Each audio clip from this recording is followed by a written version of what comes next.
Income inequality is America's biggest problem, and I need to show you a snapshot of how bad it is and how bad it's gotten in the past 45 years. I'm going to break it down into 4 groups. So Americans, we hold about $164 trillion in wealth. Group number 1, as you can probably guess, is the top 1%. There are 3.3 million people in the top 1%, and they hold $50 trillion. The next 9%, there's about 30 million people, and they hold $60 trillion.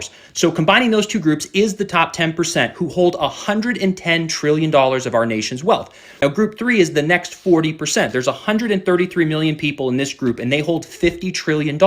But this group number 3 is what I'm calling the old school middle class. A lot of people in this group are over 50 years old. These are factory workers, mailmen, school teachers, police officers, the old school American dream where you could buy a house and build wealth, invest a little in the stock market, and have a great retirement. Then we go to group number 4, which is the bottom 50%. There are 175 million people in the bottom 50%, and they hold only $4 trillion.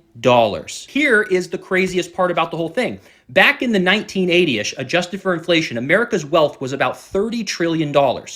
And today it's about $164 trillion. So in 45 years, the nation's wealth grew over $130 trillion.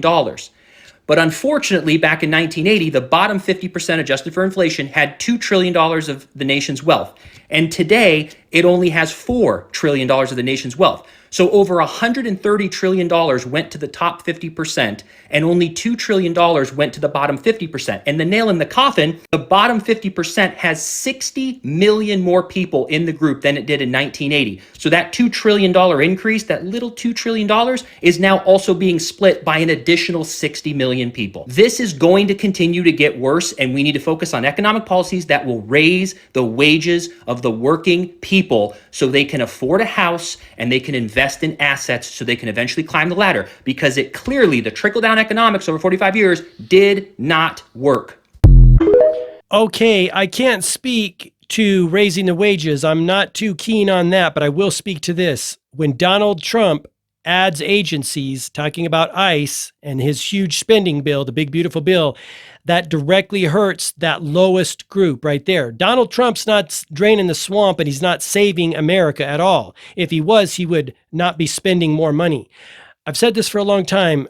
Wealth inequality is the biggest problem facing America and humanity. Not just wealth, but the consolidation of wealth, power, and control into the hands of a very few is the biggest problem. It's not the border. It's not the left versus right fight.